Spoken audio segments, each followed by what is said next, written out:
Hello students, अपने last video में हम होमोपॉलीसेकेराइड पढ़ रहे थे।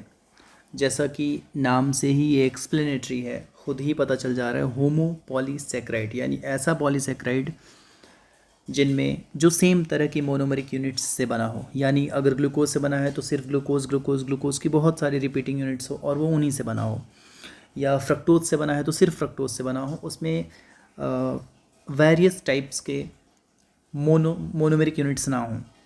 तो होमोपॉलीसेकेराइड्स में हमने सबसे पहले जो हेडिंग डाली थी वो डाली थी स्टार्च।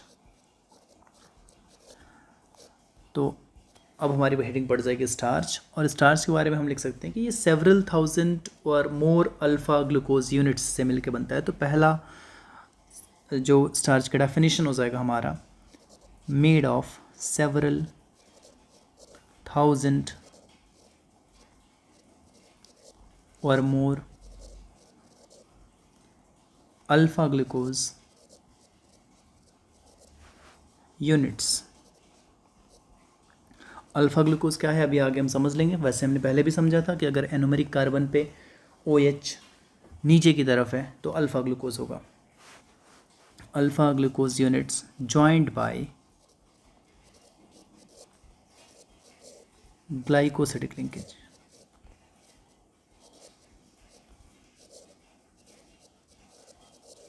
Glycosidic linkage.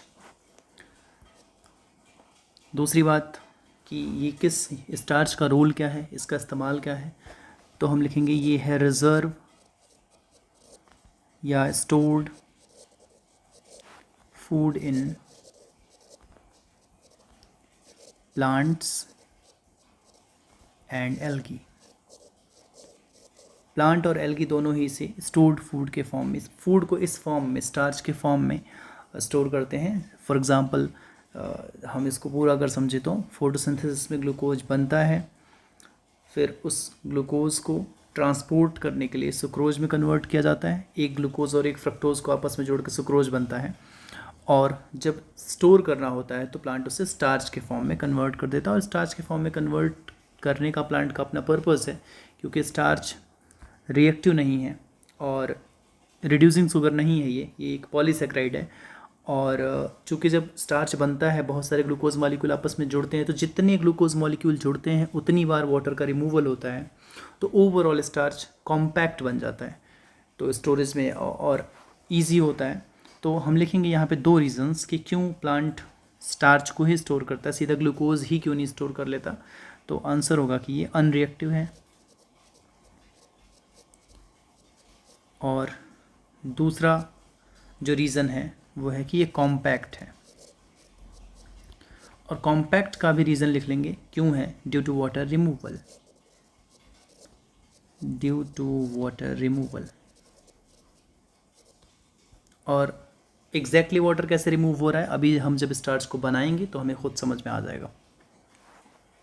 स्टार्च में दो स्ट्रक्चरल कंपोनेंट्स होते हैं, टू स्ट्रक्चरल कंपोनेंट्स।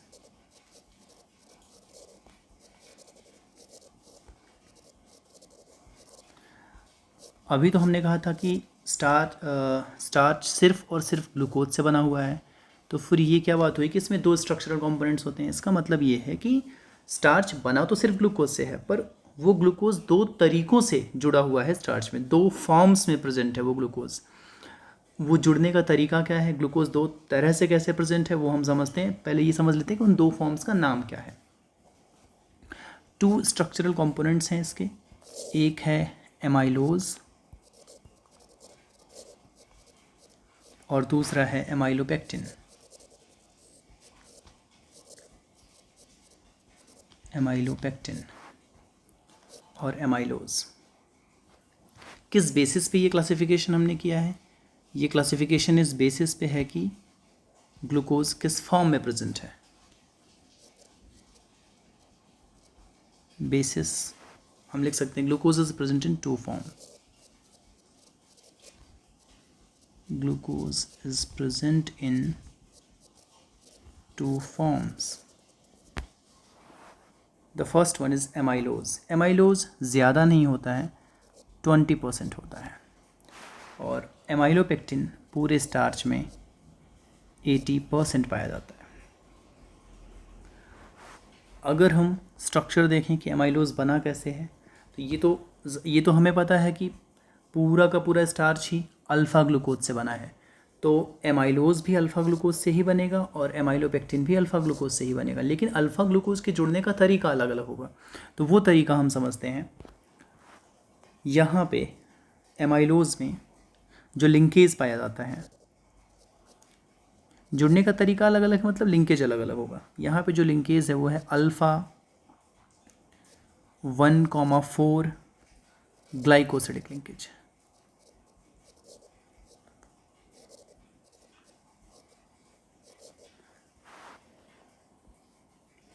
ये अनब्रांच्ड स्ट्रक्चर है, सीधी स्ट्रेट चेन है, ब्रांचिंग नहीं है उसमें। स्ट्रेट तो नहीं कह सकते, इतना कह सकते हैं कि उसमें ब्रांचिंग नहीं है। अनब्रांच्ड या लीनियर, बट अभी मैं बताऊंगा स्ट्रेट क्यों नहीं कह सकते, क्योंकि अनब्रांच्ड है, लीनियर है, बट राइट हैंडेड फैशन में क्वाइल्ड होती है। राइट हैंडेड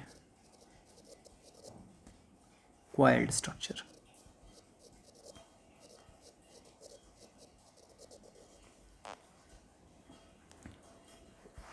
जैसे ये एक एमाइलोज है, ये दूसरा एमाइलोज है, तो इसे एंड सो ऑन, तो ये ऐसे क्वाइल्ड स्ट्रक्चर है। ये एमाइलोज मतलब ये ग्लूकोज है, दूसरा तीसरा चौथा पाँचवा छठवां सातवां आठवां, तो ये पूरा का पूरा एमाइलोज बन रहा है कुछ इस तरह से, बहुत सारे ग्लूकोज के जुड़ने से, और ग्लूकोज लीनियर फैशन में जुड़ा हुआ है। अब हम एक्चुअली में 2 अल्फ़ा ग्लूकोज बनाते हैं और उनको आपस में जोड़ के देख लेते हैं। तो ग्लूकोज का हम ये रिंग स्ट्रक्चर बनाएंगे, और चूँकि अल्फ़ा ग्लूकोज है तो हमें OH नीचे रखना होगा, H ऊपर रखना होगा, क्योंकि ये एनोमेरिक कार्बन है। फर्स्ट कार्बन पे ही फंक्शनल ग्रुप है, तो ये एनोमेरिक कार्बन है। अगर आपको ग्लूकोज का साइक्लाइजेशन नहीं आ रहा है, क्यों ये एनोमेरिक कार्बन है, कैसे यहाँ फंक्शनल ग्रुप था, तो आप एक बार ग्लूकोज का चेन स्ट्रक्चर से रिंग स्ट्रक्चर बनाने की जो पुरानी वीडियो वो देखिए। उसके बाद यहाँ पे OH और H, यहाँ थर्ड कार्बन पे H ऊपर OH, फोर्थ पे OH H, और यहाँ पे H और CH2OH। ये रहा ग्लूकोज का स्ट्रक्चर। अब हमें ऐसा करना है कि हमें इसे एक दूसरे अल्फ़ा ग्लूकोज के साथ अल्फ़ा 1,4 ग्लाइकोसिडिक लिंकेज से जोड़ना है। तो हम यहाँ पे एक दूसरा ग्लूकोज का मॉलिक्यूल रखते हैं। ये हमने 2 ग्लूकोज के मॉलिक्यूल रख दिए, और अगर हम नंबरिंग करें कार्बन एटम्स की, तो 1 2 3 4 5 और ये 6 कार्बन, ग्लूकोज 6 कार्बन का शुगर होता है। सिमिलरली 1 2 3 4 5 एंड 6, ये 6 कार्बन हो गए। लिंकेज 1 और 4 के बीच में बनना है, तो ये रहा फर्स्ट कार्बन और ये है सेकंड कार्बन। OH और OH हमें दिख ही रहा है कि H2O यहाँ से निकल जाएगा, तो हमने कहा O बचेगा सिर्फ, और वो ये जो O बचेगा वो इस फोर्थ कार्बन से सीधा जुड़ जाएगा। तो फिलहाल हम H2O निकालते हैं यहाँ से, सब कुछ ही हटाते हैं सिंप्लिसिटी के लिए, और यहाँ लिखते हैं O इससे सीधा जुड़ गया है, और इस रिएक्शन में एक H2O निकल गया है। तो ये जो लिंकेज हुआ वो हुआ 1,4 ग्लाइकोसिडिक लिंकेज।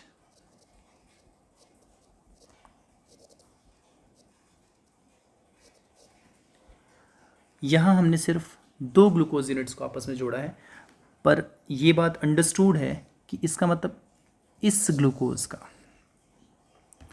जो ये फर्स्ट कार्बन पे OH मौजूद है, ये इसके सामने किसी और ग्लूकोज के फोर्थ कार्बन पे मौजूद OH के साथ बॉन्डिंग बना रहा होगा। तो हम यहाँ पे सिर्फ O लिख के आगे दिखा देते हैं कि ये आगे और किसी ग्लूकोज से जुड़ा हुआ होगा, और ब्रैकेट लगा देते हैं।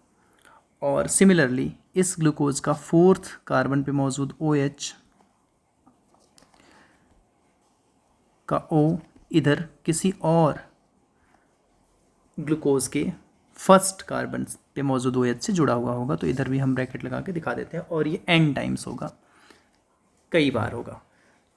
और इसी को अगर हम सिंपली रिप्रेजेंट करें तो ये स्ट्रक्चर हम रिप्रेजेंट करेंगे, जिसमें ये ग्लूकोज हैं बहुत सारे, और राइट हैंडेड फैशन में फर्दर और केमिकल इंटरेक्शंस की वजह से ये चेन क्वायर्ड हो गई है और ऐसे राइट हैंडेड फैशन में मौजूद है। लिंकेज हमने लिख लिया है कि इसमें β1,4 ग्लाइकोसिडिक लिंकेज मौजूद होता है। ये अनब्रांच्ड लीनियर है लेकिन राइट हैंडेड फैशन में क्वायर्ड स्ट्रक्चर है। और एक लास्ट बात हम लिखेंगे कि इसका ये जो हेलिक्स है, ये जो हेलिसेस बने हुए हैं, इन हेलिसेस में आयोडीन का मॉलिक्यूल ट्रैप हो जाता है। तो इसलिए अगर हम आयोडीन टेस्ट करें इसके साथ, एमाइलोज के साथ, तो इसमें बहुत ही अच्छे से आयोडीन ट्रैप होता है और ब्लू ब्लैक कलर देता है। तो हम लिखेंगे it gives blue/black color with iodine solution।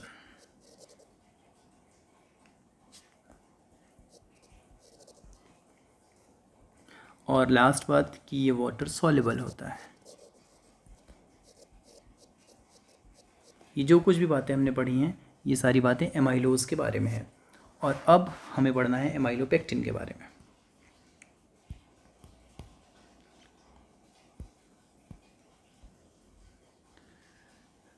पहली बात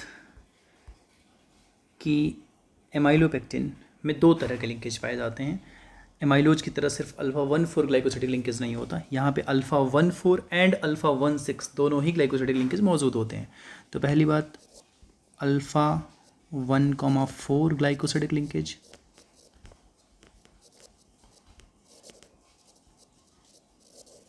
एंड अल्फा-1,4 ग्लाइकोसिडिक लिंकेज प्रेजेंट या आर फाउंड, कुछ भी लिख सकते हैं आप। दूसरी बात, ये लीनियर स्ट्रक्चर नहीं है, ये ब्रांच्ड स्ट्रक्चर है जिसमें एक चेन से और भी बहुत सारी चेन्स निकली हुई हैं। तो दूसरा पॉइंट जो एमाइलोपेक्टिन का होगा वो होगा ब्रांच्ड स्ट्रक्चर।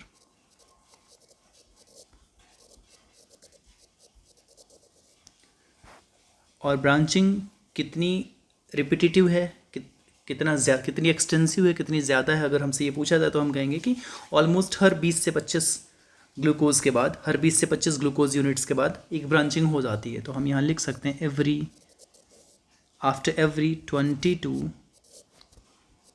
25 यूनिट्स पे ये रिपीट होती है ब्रांचिंग। और अगर हम एक सिंपलेस्ट स्ट्रक्चर बनाएं कि ये किस तरह का है, तो ये ग्लूकोज मॉलिक्यूल्स आपस में जुड़े हुए हैं जिन्हें हम ऐसे राइट हैंडेड फैशन में कॉइल दिखा रहे हैं, लेकिन ये तो लीनियर हो जाएगा, पर ऐसा तो एमाइलोज होता है, एमाइलोपेक्टिन ऐसा नहीं होता। तो इसमें इसी चेन से और भी चेन्स निकली हुई हो सकती हैं, यही ब्रांचिंग है। इवन ब्रांचेज से भी ब्रांचिंग हो सकती है, पॉसिबल है। तो ये जो स्ट्रक्चर है, ये स्ट्रक्चर एमाइलोपेक्टिन का है। इसका जो केमिकल नेचर है, अगर हम इसकी फिजिकल प्रॉपर्टी की बात करें तो ये वाटर में सॉल्युबल नहीं होता, तो हम लिखेंगे वाटर इनसॉल्युबल।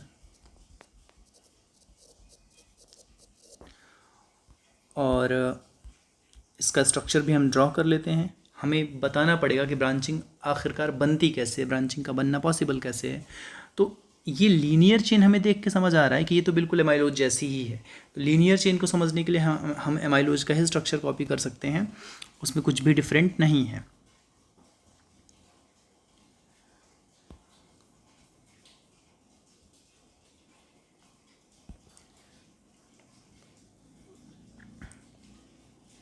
लीनियर चेन को रिप्रेजेंट करने के लिए ये हमने एमाइलोज का ही स्ट्रक्चर ले लिया है। बस ये दिखाना है कि इससे ब्रांचिंग कैसे होगी। ये तो हमें समझ आ रहा है कि ये चेन ऐसे ही चलेगी, ये जो चेन है ये ऐसे ही चलेगी, हमें समझ आ रहा है। इसमें और ग्लूकोज इधर इधर इधर जुड़ते जाएंगे, ये ऐसे ऐसे ग्लूकोज जुड़ते जाएंगे इस चेन में चारों तरफ, और ये चेन दोनों तरफ, और ये चेन ऐसे ही आगे बढ़ते रहेगी। पर इस चेन में ब्रांचिंग कैसे हो रही है, और यहीं पे आपको ये बात समझ आएगी कि अल्फ़ा, अच्छा यहाँ अल्फ़ा 1,4 लिख दिया है, 1 मिनट,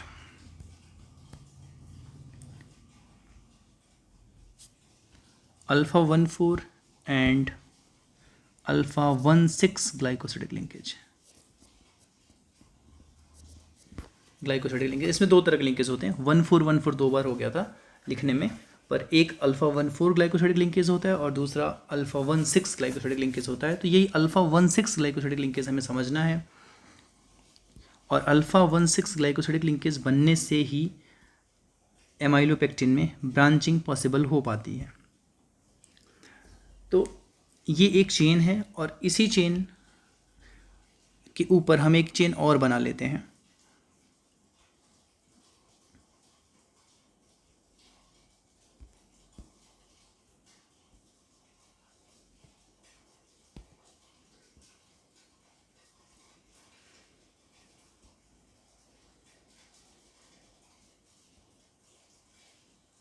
ठीक है,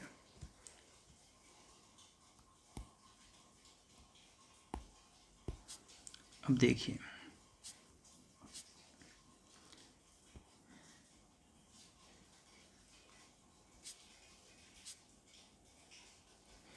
ये फर्स्ट कार्बन पे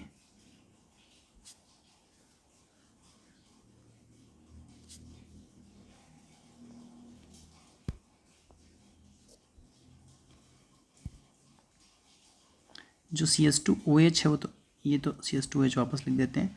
हाँ, ये फर्स्ट कार्बन पे जो OH है वो तो मौजूद ही है,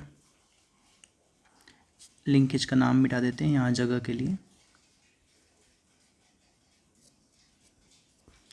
CH2OH। हमें यहाँ समझना है ये सिक्स्थ कार्बन है इस चेन का, नीचे वाली चेन का ये सिक्स्थ कार्बन है, सिक्स्थ कार्बन पे CH2OH है, और ऊपर वाली चेन पे फर्स्ट कार्बन पे यहाँ OH है। ये OH और H अगर आपस में मिल जाएं, OH और H, तो यहाँ से H2O निकल जाएगा, निकाल देते हैं, इसको मिटाते हैं और यहाँ से H2O निकालते हैं। और अगर यहाँ से H2O निकल गया तो यहाँ सिर्फ O बचा, और ये आपस में जुड़ जाएंगे। तो ये जो लिंकेज है, यहाँ पे तो फर्स्ट कार्बन है और यहाँ पे 6 कार्बन है, तो ये बन रहा है अल्फ़ा 1,6 ग्लाइकोसिडिक लिंकेज। और अल्फ़ा 1,6 ग्लाइकोसिडिक लिंकेज की वजह से इस चेन में ये चेन ब्रांचिंग के तौर पे निकली हुई है। आपको ये बात समझ आ रही होगी। तो हमने यहाँ पे समझा कि किस तरह से एमाइलोपेक्टिन बनते टाइम एक चेन से दूसरी चेन ब्रांच के तौर पे जुड़ जाती है अल्फ़ा 1,4 ग्लाइकोसिडिक लिंकेज से, जबकि एमाइलोज बनते टाइम सिर्फ अल्फ़ा 1,4 ग्लाइकोसिडिक लिंकेज ही होता था। तो एमाइलोपेक्टिन में दोनों ही लिंकेज मौजूद हैं, यहाँ पे अल्फ़ा 1,4 ग्लाइकोसिडिक लिंकेज और यहाँ पे alpha 1,6 glycosidic linkage. Alpha 1,4 glycosidic linkage से लीनियर चेन चलती है और अल्फ़ा 1,6 ग्लाइकोसिडिक लिंकेज से चेन में ब्रांचिंग होती है। अब अगर इसमें जो क्वेश्चंस बनते हैं, अगर आपको इस तरह से एक रैंडम चेन दे दिया जाए ऐसे, और पूछा जाए कि इसमें कितने अल्फ़ा 1,6 ग्लाइकोसिडिक लिंकेज हैं, तो ऑब्वियस बात है ये जो चेन लीनियर चल रही है ये तो अल्फ़ा 1,4 की वजह से लीनियर चल रही होगी। लेकिन जहाँ पे भी ये ब्रांचिंग हुई है, जहाँ पे भी ब्रांचिंग हुई है वहाँ पे एक अल्फ़ा 1,6 ग्लाइकोसिडिक लिंकेज होगा। तो एक अल्फ़ा 1,6 ग्लाइकोसिडिक लिंकेज यहाँ पे होगा। फिर ये चेन लीनियर चल रही है लेकिन यहाँ ब्रांचिंग हो गई, तो यहाँ दूसरा अल्फ़ा 1,6, यहाँ तीसरा, यहाँ चौथा, पाँचवा, यहाँ ब्रांचिंग पे छठवां और इस ब्रांचिंग पे सातवां। तो इस तरह का स्ट्रक्चर देके अगर आपसे पूछा जाए कि इसमें कितने अल्फ़ा 1,6 होंगे, तो आप बहुत ईजिली बता सकते हो। आपको बस इतना ध्यान रखना है कि जितनी जगह ब्रांचिंग हो रही है उतने अल्फ़ा 1,6 ग्लाइकोसिडिक लिंकेज होंगे एमाइलोपेक्टिन के स्ट्रक्चर में। या फिर ग्लाइकोजन भी ऐसा ही होता है, तो ग्लाइकोजन के स्ट्रक्चर को दे के भी ये क्वेश्चन पूछा जा सकता है। फिलहाल हम आगे चलते हैं और एक प्रॉपर्टी लिखते हैं, लिख ही चुके हैं कि वाटर इनसॉल्युबल है एमाइलोपेक्टिन, ये पानी में नहीं घुलता है। और एक बात और एमाइलोपेक्टिन के बारे में, अगर एमाइलोपेक्टिन में भी हेलिसेस होते ही हैं, पर जगह जगह ब्रांचिंग की वजह से आयोडीन की बाइंडिंग में हिंड्रेंस होती है। आयोडीन उतना इफेक्टिवली बाइंड नहीं होता जितना कि अच्छे से वो एमाइलोज में बाइंड होता है, इसलिए ये उतना dark blue black iodine test नहीं देता, पर ब्राउन पर्पल आयोडीन टेस्ट ये भी देता है। तो हम लिख सकते हैं डार्क ब्राउन या purple colour with iodine test, with iodine. जब हम आयोडीन टेस्ट करते हैं तो ये ब्राउन या पर्पल कलर देता है। नेक्स्ट जो ये हमने सब इस स्टार्च के बारे में सबको समझ लिया, एक बार रिवाइज करते हैं। सबसे पहली बात, several thousand alpha glucose unit से बना हुआ है और वो अल्फा ग्लूकोज यूनिट आपस में ग्लाइकोसिडिक लिंकेज से जुड़ती हैं। ये रिजर्व फूड मटेरियल है प्लांट्स में और एल्गी में। इसके दो स्ट्रक्चरल कंपोनेंट्स हैं, मतलब इसमें ग्लूकोज दो तरीके से मौजूद होता है। जो पहला तरीका है वो है एमाइलोज और जो दूसरा तरीका है वो है एमाइलोपेक्टिन। एमाइलोज में ग्लूकोज लीनियर चेन्स में जुड़ता है, एक ग्लूकोज से दूसरा ग्लूकोज अल्फा 1,4 ग्लाइकोसिडिक, यहाँ पे दिख रहा है अल्फा 1,4 ग्लाइकोसिडिक लिंकेज से जुड़ता है। और जो एमाइलोपेक्टिन है उसमें चेन सीधी तो चल ही रही है, ये सीधी जो चेन चल रही है वो अल्फा 1,4 ग्लाइकोसिडिक लिंकेज से आपस में जुड़ी हुई है, पर इसी चेन में जब ब्रांचिंग होना होता है तो वो अल्फा 1,6 ग्लाइकोसिडिक लिंकेज से एक दूसरी चेन उससे जुड़ जाती है। तो ये जनरल स्ट्रक्चर हुआ एमाइलोज और एमाइलोपेक्टिन का, जो कि आपको ध्यान रखना है। और इसके बाद जो अगला होमोपॉलीमर है, एक तरह से स्टोरेज होमोपॉलीमर, ये भी स्टोरेज ही होमोपॉलीमर था क्योंकि ये रिजर्व फूड के फॉर्म में स्टोर होता है। तो हम बी, ये था ए और ये है बी, बी लिखेंगे ग्लाइकोजन।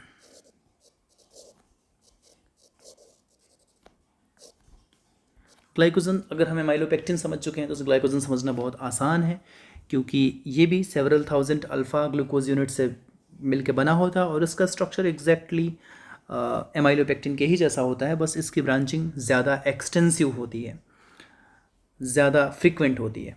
तो हम लिखेंगे सेवरल थाउजेंड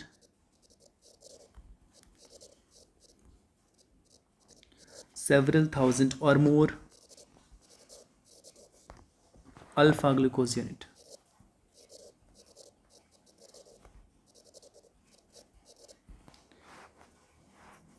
दूसरी बात, ये स्टोरेज पॉलीसेक्राइड है फंजाई में और एनिमल्स में, जो कि एनिमल में लिवर में हो सकता है, मसल में हो सकता है, ब्रेन में हो सकता है, इसीलिए इसको एनिमल स्टार्च भी कहते हैं। तो हम ये सारी बातें लिख लेते हैं। स्टोरेज पॉलीसेक्राइड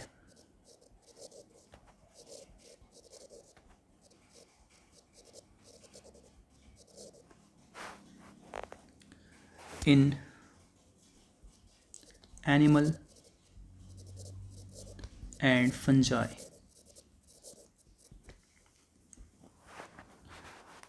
ब्रैकेट में प्रेजेंट इन, एनिमल में कहाँ कहाँ प्रेजेंट है, कहाँ कहाँ मौजूद होता है ग्लाइकोजन, कहाँ कहाँ इसको स्टोर किया जाता है। प्रेजेंट इन मसल, लिवर और ब्रेन, ये तीन प्लेसेस, तीन ऑर्गन आपको याद रखने हैं। और इसीलिए नोन एज एनिमल स्टार्च, क्योंकि एनिमल इसे स्टोर करता है, जैसे प्लांट स्टार्च को स्टोर करते हैं, इसीलिए इसको एनिमल स्टार्च बोल दिया जाता है ग्लाइकोजन को। और इसके स्ट्रक्चर के बारे में हम बस एक बात लिख लेते हैं कि स्ट्रक्चर सिमिलर टू एमाइलोपेक्टिन।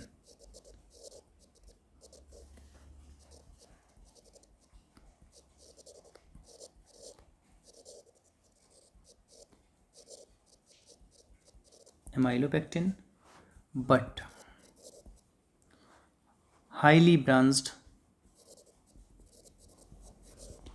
हमने बताया था कि इसमें ब्रांचिंग ज़्यादा एक्सटेंसिव है, हाईली ब्रांच्ड। वहाँ पे हमने कहा था हर 20 से 25 ग्लूकोज यूनिट के बाद ब्रांचिंग हो जाती है, लेकिन यहाँ पे हाईली ब्रांच्ड आफ्टर एवरी, लिख लेते हैं exact, after every 8 to 12 glucose unit, 8 to 12 unit of glucose. और अगर इसका स्ट्रक्चर हम बिल्कुल कॉम्पैक्ट करके बनाना चाहें, एक ही ग्लूकोज के मॉलिक्यूल में अगर हम अल्फा 1,6 और अल्फा 1,4 दोनों ही ग्लाइकोसिडिक लिंकेज दिखा दें तो वो स्ट्रक्चर कुछ इस तरह से बनेगा। सबसे पहले ग्लूकोज बनाते हैं, और उसमें हम इधर दिखाते हैं H, यहाँ O, जो कि आगे किसी से जुड़ा होगा अल्फ़ा 1,4 ग्लाइकोसाइडिक लिंकेज से। यहाँ पे भी H और OH, और इवन इस OH को भी हम दिखाते हैं कि ये फर्दर किसी से बॉन्डिंग में होगा, किसी के 4th कार्बन से, किसी के 1st कार्बन से।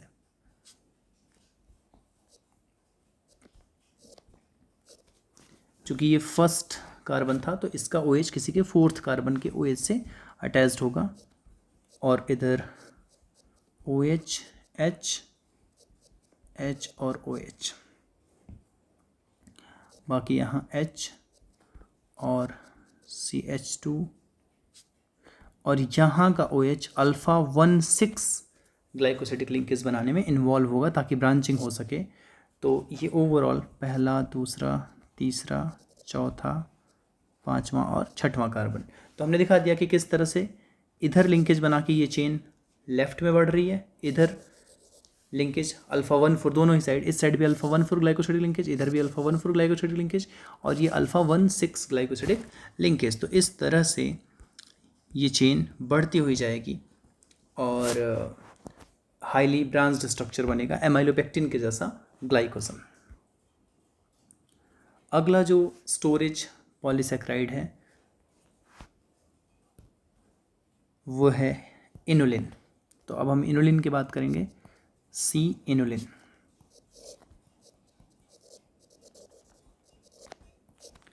इनुलिन पे काफ़ी क्वेश्चंस पूछे जाते हैं। ये भी एक स्टोरेज पॉलीसेक्राइड है, चूँकि इसका नाम इंसुलिन से थोड़ा मिलता जुलता है तो कंफ्यूज करने के लिए क्वेश्चंस में अक्सर आ जाता है। हमें ध्यान रखना है कि इंसुलिन कोई होमोपॉलीमर नहीं है, पॉलीसेक्राइड तो उसको कह भी नहीं सकते, वो प्रोटीन है। इंसुलिन हार्मोन है, प्रोटीन नेचर का है, पर वो होमोपॉलीमर नहीं है, वो एक हेट्रोपॉलीमर है, क्योंकि इंसुलिन वेरियस अमाइनो एसिड्स से मिल के बना हुआ होता है, तो हम उसे होमोपॉलीमर नहीं कह सकते। ऐसा कोई प्रोटीन नहीं है जो सिर्फ फॉर एग्जांपल ग्लाइसिन से मिल के बना हो 1000 बार। तो मिक्सचर होता है अमाइनो एसिड्स का, बहुत सारी अमाइनो एसिड्स होती हैं और उनका सीक्वेंस ही प्रोटीन का नेचर डिटरमिन करता है। तो इंसुलिन एक अलग चीज़ है, वो प्रोटीन है, हेट्रोपॉलीमर है, various kind of amino acid से बना हुआ है। लेकिन इनुलिन एक स्टोरेज पॉलीसेक्राइड है जो कि बीटा फ्रक्टोज का पॉलीमर है, ये बात ध्यान रखना है आपको। तो हम नोट करेंगे storage polysaccharide,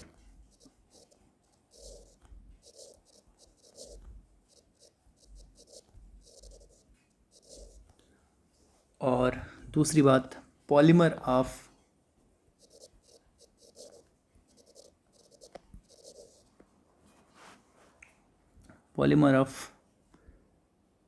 beta fructose units. कुछ भी हो सकता है नंबर, सेवरल थाउजेंड नहीं होता है इनुलिन में। हो सकता है 50, 50 बीटा फ्रक्टोज हो, 40 बीटा फ्रक्टोज हो, 60 बीटा फ्रक्टोज हो, या इससे ज़्यादा भी हो सकता है। हाँ, सेवरल थाउजेंड नहीं होता इनुलिन में। Polymer of beta fructose units है ये। और दूसरी चीज़, ये कहाँ स्टोर होता है? अगर ये स्टोरेज पॉलीसेक्राइड है तो हम लिखेंगे स्टोर्ड इन रूट्स ऑफ, कुछ प्लांट्स हैं उनकी रूट्स में ये स्टोर किया जाता है। For example dahlia, chicory,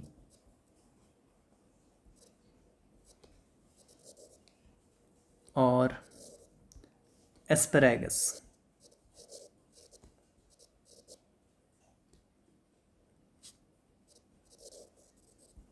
in plants में से स्टोर किया जाता है, एटसेट्रा करके छोड़ देंगे। इन 2-3 एग्जांपल हम याद रखेंगे, डहेलिया, चिकोरी और एस्पैरागस का, ये एग्जांपल्स इंपॉर्टेंट हैं। और उनकी रूट्स में इनुलिन को ही स्टोर किया जाता है।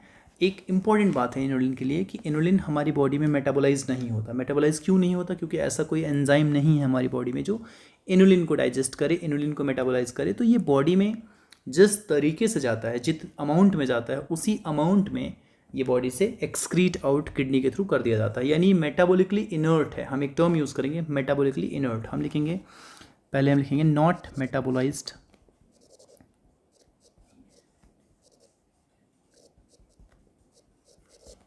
बाय बॉडी, और वो चीज़ें जो बॉडी में मेटाबोलाइज नहीं होती हैं उन्हें मेटाबॉलिकली इनर्ट कहते हैं।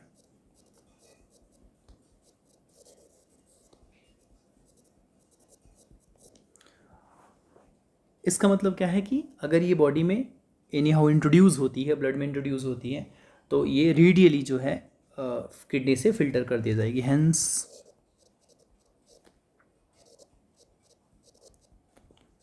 Radially filtered